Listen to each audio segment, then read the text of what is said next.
আঙ্গুর হতো 100 টন, এবার সেই বাগানে আঙ্গুর হয়েছে 1000 টন। শুধু তাই নয়, আলেমরা যদি রাষ্ট্র শাসন করে তবে ভণ্ড আলেম হলে হবে না, আব্দুল বতন হলে হবে না, আব্দুল বাতেন হতে হবে। আলেমদের মধ্যে আবার দুইটা দল, একটা হলো পেটের গোলাম, আরেকটা আল্লাহর গোলাম।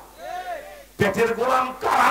আরে বড় বড় হুজুর হতে পারে, জাতীয় মুরব্বী, হাজার আলেমদের মুরব্বী,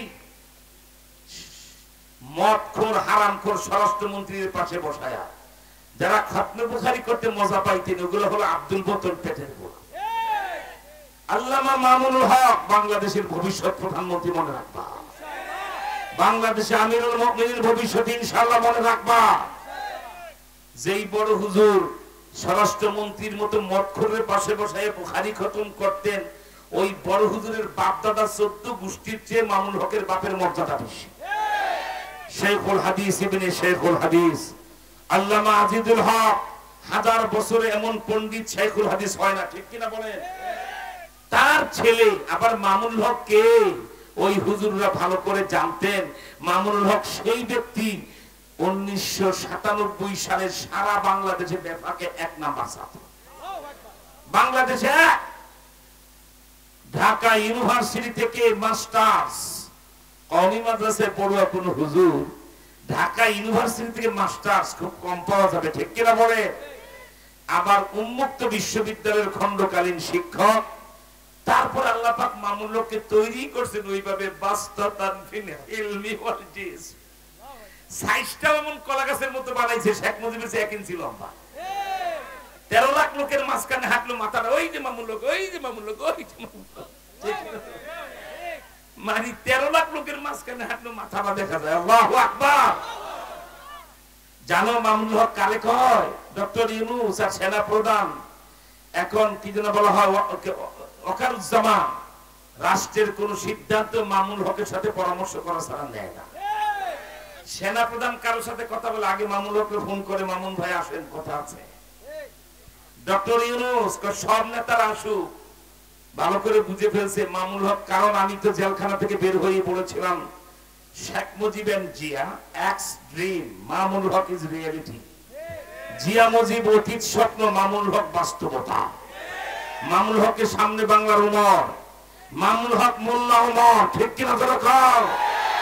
দেখবা যেদিন আলেমদের নেতৃত্বে সরকার গঠিত হবে, সেই দিন আমার বাংলাদেশ আর আল্লাহর বেহেশত একরকম মনে হবে। আল্লাহু আকবার। আগে বুঝাই বাবা, হাক্কানি উলামা ইকরামের হাতে রাষ্ট্র ক্ষমতা গেলে তোমাদের কপালটা কেমনে খুলবে। 4 বছর আগে একটা রুটির জন্য যারা সংগ্রাম করে, 4 বছর পরে তারা পৃথিবীকে জুস খাওয়ায়। সুবহানাল্লাহ। আফগানিস্তানের ডালিমের জুস আপনারা জানেন, এলিট শ্রেণী যারা উচ্চ শিক্ষিত, আরেকটু আধুনিক ভাষায় যদি বলি প্রগ্রেসবাদী, প্রগতিবাদী, মানে হাই সোসাইটি। আর কত ইংরেজি বলবো, বুঝছেন? অনেক বড় নেতা, বিশাল উচ্চ শিক্ষিত কবি, সাহিত্যিক, দার্শনিক, এমপি, মন্ত্রী, কোটিপতি, শিল্পপতি, দলপতি, এরা কোকা কোলা খেত। সারা পৃথিবীতে কোকা কোলার সুনাম ছিল, ঠিক কিনা? আফগান তালেবানরা খোদা প্রদত্ত ডালিমের জুস এমন করে সাফা কোলা হিসেবে ছাড়লো, ইউরোপ আমেরিকার লোকেরা দোকানে যায়, সাফা কোলা আফগান, সাফা কোলা আফগান দাও, কোকা কোলা নো লাইক। এখন আর কোকা কোলা মজা লাগে না, আফগানিস্তানের সাফা কোলা খায়। বাংলাদেশে আমরা কূটনৈতিক সম্পর্ক করব, আফগানিস্তান দূতাবাস বাংলাদেশে হবে, আমাদের দূতাবাস কাবুলে হবে। ওই সাফা কোলা বাংলাদেশে এনে বাংলাদেশের মানুষকে খাওয়াবো। চুমুক দিলে মনে করবে হাউজে কাউসার খাইলা। কারণ হক্কানি আলেমদের তৈরি প্রোডাক্ট, আল্লাহর দেওয়া খাঁটি ফলের জুস। সুবহানাল্লাহ বলে, কোনো ভেজাল নাই। সেই আফগানিস্তানে আল্লাহর দয়া দেখেন বাবা। একটা রাষ্ট্রের মানুষের সবচেয়ে বড় খুশনসিব হলো তারা যদি একজন আল্লাহওয়ালাকে তাদের রাষ্ট্রপ্রধান বানাতে পারে, ঠিক কিনা বলে? আফগানের লোকের তকদির ভালো। মোল্লা হিবাতুল্লাহ আখুন্দাজাদা, আয় হায় হায়, প্রতিদিন 2 ঘন্টা বুখারী শরীফ পড়ায়, বাকি সময় রাষ্ট্র শাসন করে। একজন প্রধানমন্ত্রী বুখারী শরীফ পড়ায়, এটা শুনলেও তো কলিজা ঠান্ডা হয়ে যায়, ঠিক কিনা? একজন প্রধানমন্ত্রী বুখারী শরীফ পড়ায়। আবার কেমন প্রধানমন্ত্রী জানো? মোল্লা হিবাতুল্লাহ আখুন্দাজাদা, মোল্লা ওমরের পরে আফগানিস্তানে মাদারজাদা আল্লাহর ওলি। ছাত্রদেরকে যখন দেশের প্রধানমন্ত্রী, রানিং প্রধানমন্ত্রী, ঠিক কিনা, প্রাইম মিনিস্টার, আমরা যখন মঞ্চে বসি আহত শিয়ালের ঘ্যাঙর ঘ্যাঙর পছন্দ করি না, সিংহের গর্জন শুনতে চাই, ঠিক কিনা? বাংলার বর্ডারে ইন্ডিয়া 5 লক্ষ সৈন্য মোতায়েন করেছে, আর কিশোরগঞ্জে বসে আপনি শিয়ালের ঘ্যাঙর ঘ্যাঙর করবেন, হবে না, সিংহের গর্জন দিতে হবে, ঠিক কিনা? আপনারা আওয়াজ করতে রাজি আছেন? তাহলে গলাটা পরিষ্কার করেন, ভালো করে, ভালো করে পরিষ্কার করেন। এবার বলেন, গায়ের শক্তি তলায় না গলায়? কথা যদি সত্য হয়, দুইটা হাত মুষ্টিবদ্ধ ভাবে ধরেন, শক্ত ভাবে ধরেন, খুব শক্ত করে ধরেন। 3 বার আল্লাহু আকবার বলে আওয়াজ দেন, আল্লাহু আকবার। এখন হয় না, হাত উঁচু করে আল্লাহু আকবার, আরো চিৎকার করে আল্লাহু আকবার। আল্লাহ তিনি কবুল করে, জোরে করে আমি আল্লাহর হস্তে বলবো, প্যান্ডেল ছোট, তিল ধারণের জায়গা থাকবে না। আল্লাহ আপনাদেরকে সেজন্য বলবো, প্রত্যেকে সামনের জায়গা ভরাট করে বসবেন, 1 ইঞ্চি জায়গা ফাঁকা রাখতে পারবেন। যারা কাছে আছেন তারা আরো কাছে আসেন, এই সামনে দেন, খড়কুটা দেন, একটা স্টেজ পর্যন্ত এদের কাছে সুযোগ দেন, না তো মানুষ কষ্ট পাবে। খুব দ্রুত স্টেজের কাছে চলে আসুন, মৌচাকের মতো জমে বসুন, খুব তাড়াতাড়ি করেন এখানে। হ্যাঁ, মাশাআল্লাহ, ছাত্ররা দৌড় দিয়ে চলে আসো সামনে, একবারে মৌচাকের মতো জমে যাও। আলহামদুলিল্লাহ, একেবারে সামনে, পিছনে অনেক জায়গা হয়ে যাবে, মাশাআল্লাহ। হ্যাঁ, তোমার সামনে চলে আসো, একেবারে সব সুন্দর করে বসো।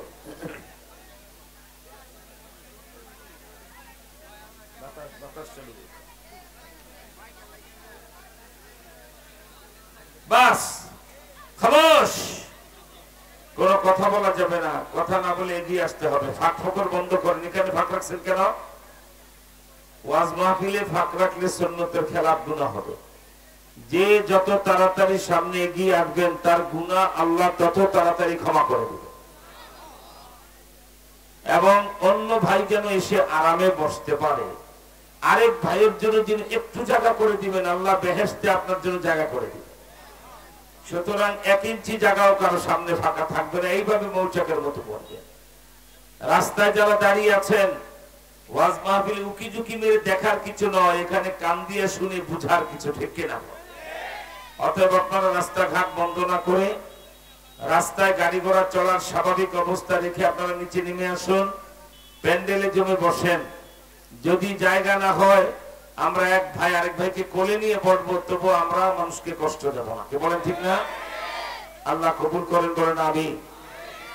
আমার ভাইরা, আজ ওয়াজ মাহফিলে আপনাদের সামনে আমি একটি মাদ্রাসার মাহফিলে কলিজার টুকরা হীরাখণ্ড বাচ্চারা পাগড়ি পাবে। এরা আমাদের ভবিষ্যৎ, এরাই বাংলাদেশের ভবিষ্যৎ, ঠিক না? কিন্তু এই যে আয়াত আমি আপনাদের সামনে পেশ করেছি, সূরা আহজাবের 40 নম্বর আয়াতের পুরা ব্যাখ্যা দেওয়ার সময় আমি দিতে পারবো না। আয়াতের শেষ বাক্যটি নিয়ে কিছু কথা আমি 1 ঘন্টা পরে আপনাদের সামনে বলে মাইক ছেড়ে দেব। এর পরবর্তী বক্তা আসবে। তারপর আমাদের সাথে জেলখানায় দীর্ঘ 3 বছর কষ্ট করেছে যে আপনাদের এই বৃহত্তর মোমেন শাহীর সূর্য সন্তান, আমার অত্যন্ত স্নেহের পাত্র রফিকুল ইসলাম মাদানী, সেও আপনাদের এই মাহফিলের দাওয়াতি মেহমান চলে এসেছে। আলহামদুলিল্লাহ বলেন। আজকে আপনাদের দৃষ্টি আকর্ষণ করে বলবো, প্রথমেই একটা সিদ্ধান্ত নিয়ে ফেলেন, চেঞ্জ ইউর মাইন্ড, নিজের টেন্ডেন্সি পাল্টায় ফেলা। 53 বছর যে সকল লোকদের হাতে রাষ্ট্র ক্ষমতা দিয়েছিলাম, সেই শকুনদের হাতে আর রাষ্ট্র ক্ষমতা দেব না। এরা কারা?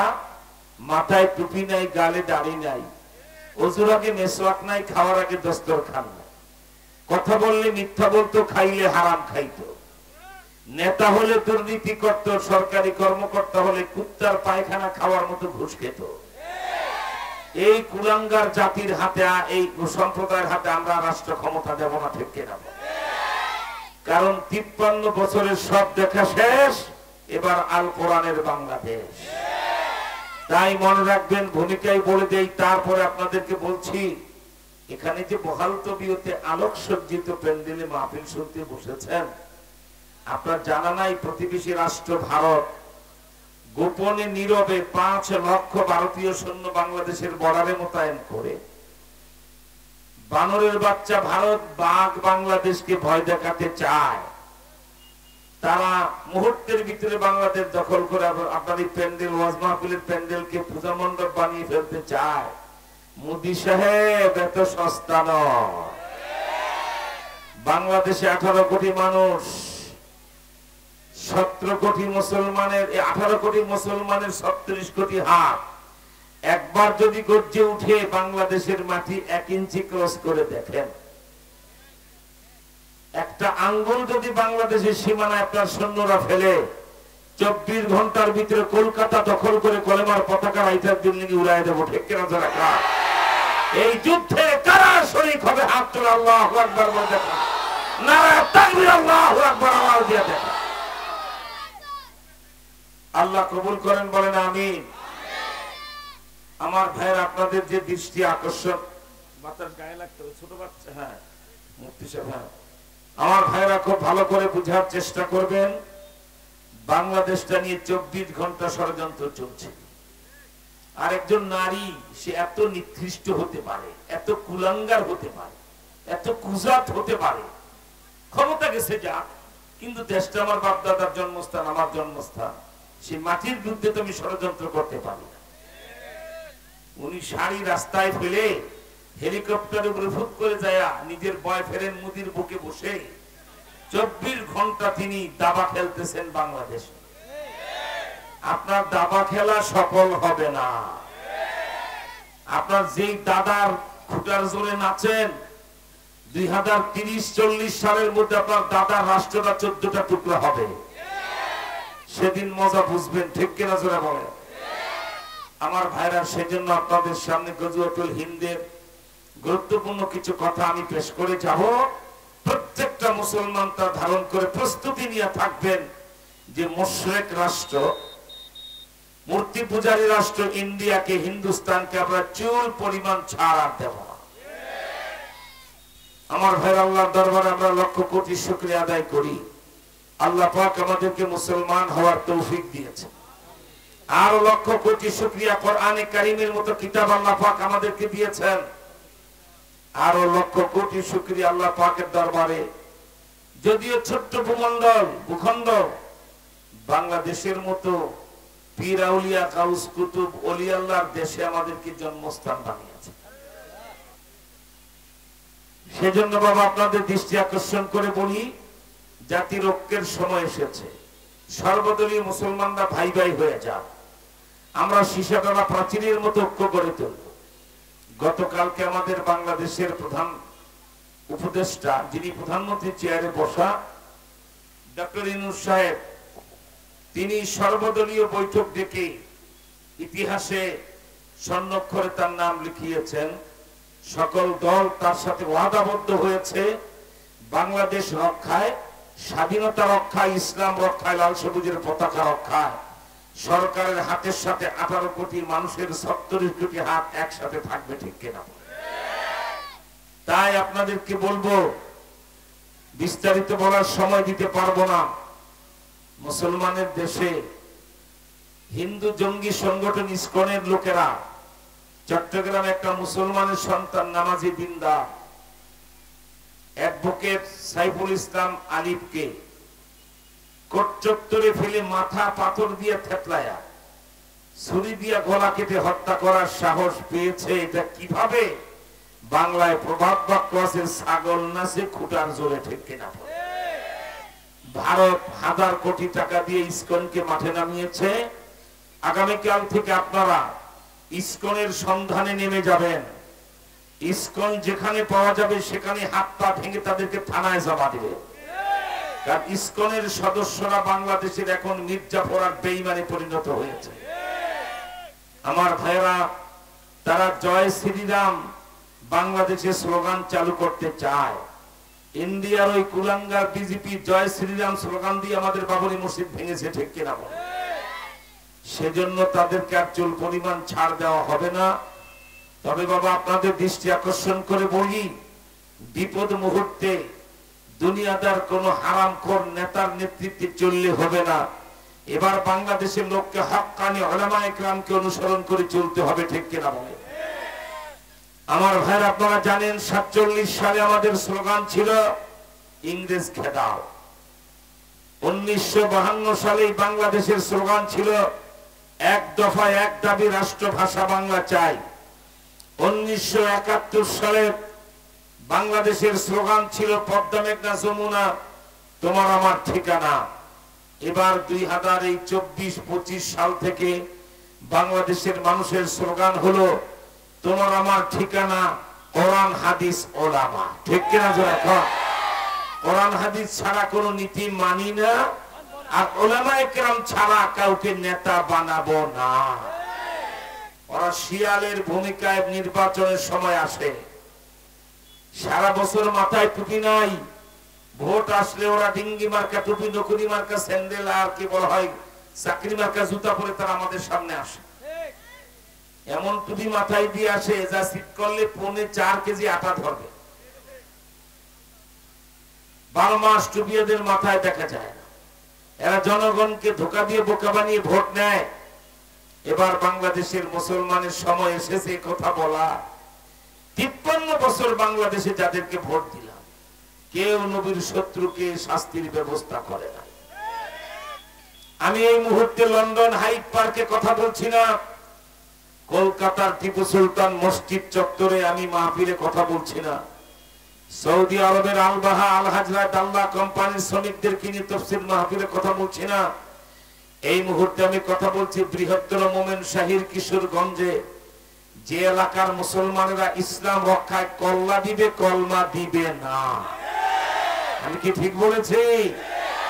তাহলে আমার ভাইয়েরা, অত্যন্ত দুঃখ পরিতাপের সাথে বলতে হয় 53 বছর এই দেশটাকে শাসন করে যারা ফোকলা বানিয়েছেন, আমরা বাঘের মুখ থেকে কুমিরের মুখে এবার জনগণকে ছেড়ে দেব না।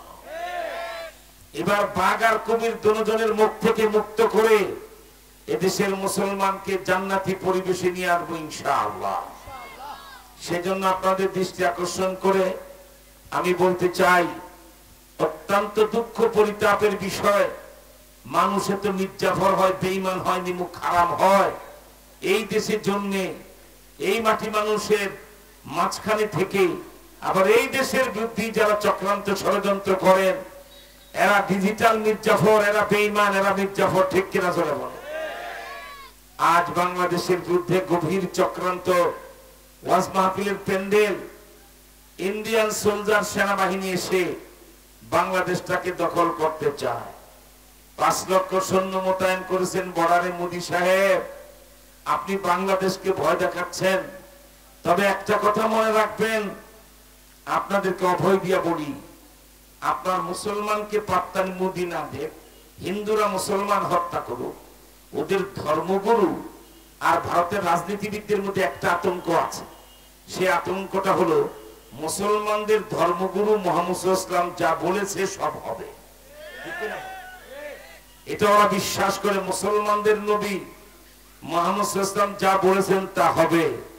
আর মুহাম্মদ সাল্লাল্লাহু আলাইহি ওয়াসাল্লাম যে বলেছেন ইন্ডিয়ার বিরুদ্ধে আমার উম্মতের গজওয়াতুল হিন্দ হবে, আর সেই যুদ্ধে হিন্দুরা হেরে মুসলমানরা জিতে যাবে, এটা ওদের ভিতরে একটা আতঙ্ক আছে, ঠিক কিনা চলে?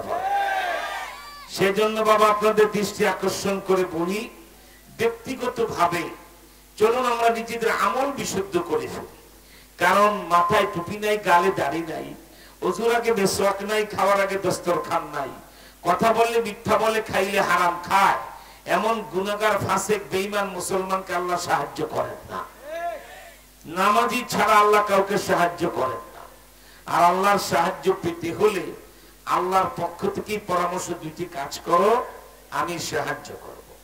ইয়া আইয়ুহাল্লাযীনা আমানুস্তাঈনু বিস-সাবরি ওয়াস-সালাহ, ধৈর্য ধারণ করো সমস্ত কষ্ট ক্লেশের উপরে, আর সাহায্য চাও আমি আল্লাহর কাছে নামাজের মাধ্যমে।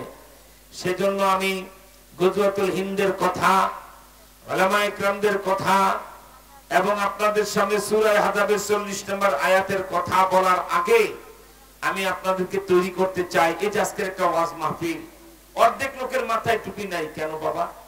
তুমি না জানো তুমি না মুসলমান, তোমার না একটা ট্রেডিশন আছে, তোমার না তাহজিব তামাদ্দুন আছে, তোমার না একটা পার্সোনালিটি বোধ আছে, তোমার না একটা ঐতিহ্য আছে। মাথায় যদি টুপি থাকে, গালে যদি দাড়ি থাকে, পৃথিবীর যে কোনো এয়ারপোর্টে বিমান দুর্ঘটনায় যদি মারা যাও, আমেরিকায় যে তোমার গালে দাড়ি, মাথায় ছিল টুপি, এটা দেখলে তুমি কোন ধর্মের লোক চিনতে কোনো অসুবিধা হবে না।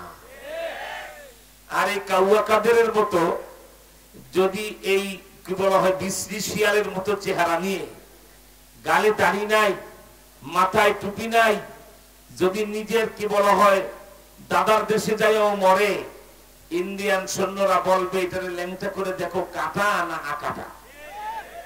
তা না হলে হিন্দু মুসলমান বোঝা যাবে না, ঠিক কিনা বল? যেহেতু মাদ্রাসার মাহফিল, আমার দিল চাচ্ছে আমি 2-4-5 মিনিটের ভিতরে আমার মূল বিষয়গুলি বলার আগে আমি কিছু আমলের কথা বলি। কারণ আমি যে জানি, আমি বিশ্বাস করি 1000 কোটি মুসলমানও যদি রক্ত দাও, ঘাম দাও, আল্লাহ একটুও তাকায় দেখবে না। একজন নামাজি যদি সেজদায় যায় আল্লাহর সাহায্য চায়, আমার আল্লাহ তার হাত ফেরত দেবেন না, ঠিক কিনা বলেন? সেই জন্য বাবা, ইবাদতের মধ্যে শ্রেষ্ঠ ইবাদত হলো নামাজ। যে সকল বাবারা আজও ইন্ডিয়ার এত চক্রান্ত দেখো নামাজ পড়েন না, আপনারা নির্বোধ। কারণ একটা কথা মনে রাখবেন, ইন্ডিয়া শুধু না, not only India, all countries of the world, side to side and corner to corner, পৃথিবীর সকল রাষ্ট্র আফগানিস্তানে দেখেছে সবকিছুর মোকাবেলা করা যায়, মুসলমানদের নামাজের সেজদার মোকাবেলা করা যায় না। আর মুসলমানদের মুখে একটা স্লোগান, নারায়ে তাকবীর, আল্লাহু আকবার, এই আল্লাহু আকবারের মোকাবেলা করা যায় না, ঠিক কিনা যারা বলে? তাই আমি 2 ঘন্টার কথা 1 ঘন্টার কম সময় আপনাদের মধ্যে পেশ করব। 2 কন্ডিশন, 2টা শর্তে। 1, যতবার প্রশ্ন করব সিংহের গর্জনে আওয়াজ দেবেন, একটুও ঠকবেন না। যতবার কথার জবাব দেবেন ততবারই আপনার সগীরা গুনাহ মাফ হবে, আলহামদুলিল্লাহ বলেন।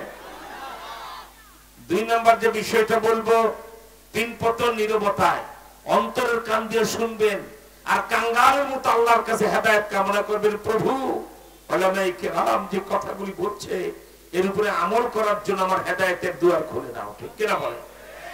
প্রথমে নামাজ বলবো, এরপরে সুন্নতে রাসূল 2টা বলবো, তারপরে গজওয়াতুল হিন্দ, পরিবেশটা একটু টাইট হোক, প্যান্ডেলটা ভরে যাক, যুদ্ধ ঘোষণা করে দিয়ে যাবে। ইন্ডিয়ার বিরুদ্ধে যুদ্ধের প্রস্তুতি নিচ্ছে আমরা, ঠিক কিনা বলেন? পরিপূর্ণ যুদ্ধ হবে এবং ইন্ডিয়ার দিল্লির লালকেল্লায় কলেমার পতাকা উড়ানোর আগে আমরা আর ক্ষান্ত হব না, আর বিশ্রাম নেব না, ঠিক কিনা যারা? এই যুদ্ধে যদি জয় করতে হয় মাথায় টুপি রাখতে হবে। যুবক, মনে রেখো, তোমার চুলের চেয়ে আমাদের চুলটা অসুন্দর না, অনেক বেশি ভালো ডিজাইন করে রাখা যেত। সেই চুল যখন টুপি দিয়ে ঢেকেছি, কেন জানো? মদিনাওয়ালার সুন্নত মনে করে। এই জমিনে কোন যুবক, কোন মুসলমান একটা টুপি হাতে নিয়ে যদি বলে আমার রাসূলের সুন্নতি টুপি মাথায় দিলাম, কিয়ামতের ময়দানে যেদিন সূর্যের তাপে মাথা ফেটে মগজ গড়ায়া পড়বে, টুপিওয়ালা মাথায় সূর্যের তাপ সেদিন লাগবে না। তাই টুপিটা মাথায় দেওয়ার দরকার আছে। বাবা, তোমাকে টুপিটা মাথায় দিবে? কারা টুপি মাথায় দিবে? হাত তুলে আল্লাহু আকবার বলে দেখাও, হাত নামান। আমি একটা তাজা সুন্নত আপনাদেরকে একটু পরে দিচ্ছি, আগে নামাজটা দিয়ে শুরু করি। কারণ নামাজ এত গুরুত্বপূর্ণ বিষয়, যেটা না হলে একটা লোক আর মুসলমান থাকে না।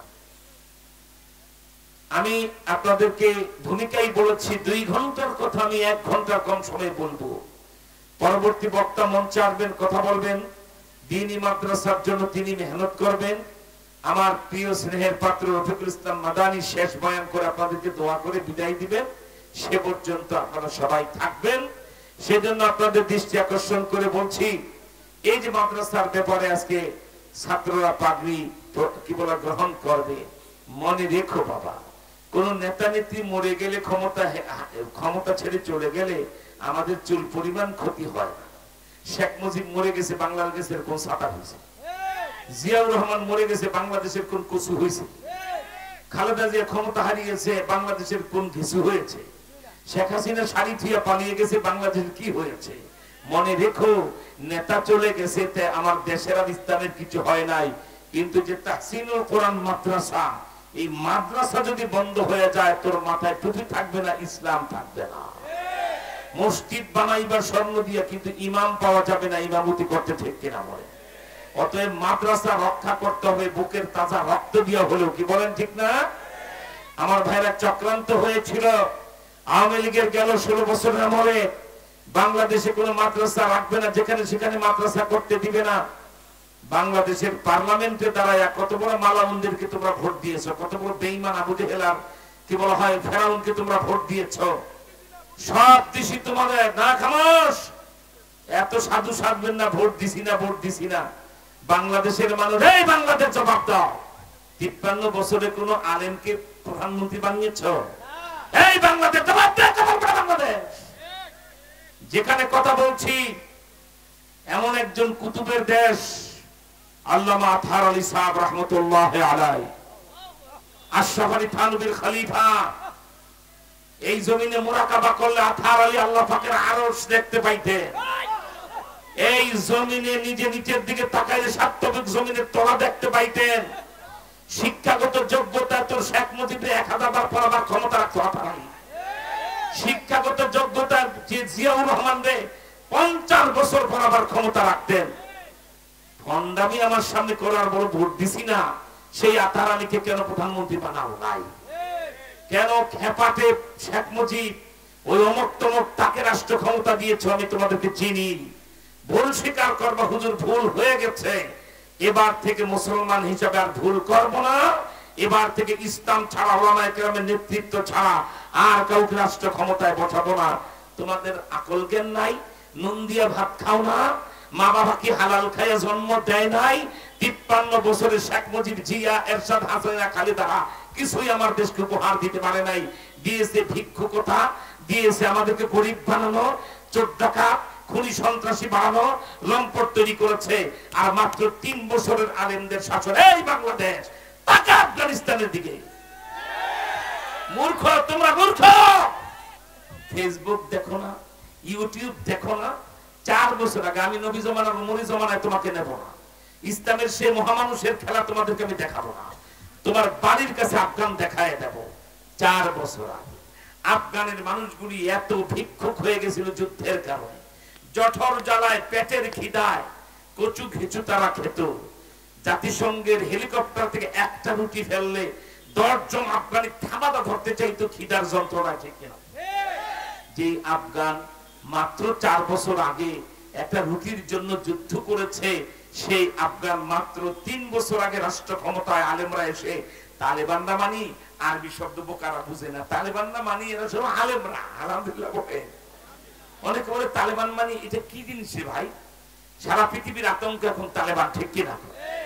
কেমন আতঙ্ক জানো? এই বাংলাদেশ কোন বর্ণ চোরাই। এখন যদি আমেরিকার নতুন নির্বাচিত প্রেসিডেন্ট ডোনাল্ড ট্রাম্প, আমি কে ডোনাল্ড ট্রাম্প, এই অর্ধ খেপা এই পাগলদারে যায় যদি কেউ বলো, কারণ যাতে পাগল তালে ঠিক, তারেও যদি বলো ডোনাল্ড ট্রাম্প সাহেব আপনি তো ক্ষমতা এসেছেন, জো বাইডেন তো আফগানিস্তান থেকে আমেরিকান সৈন্য তাড়াতাড়ি নিয়ে আসলো, মেরে ফেলে, তালেবানরা জানি কেমন কেমন করতেছে, পৃথিবী দখল করে ফেলাবে, ভাবসা বেশি ভালো না, আপনি আবার সৈন্য পাঠান।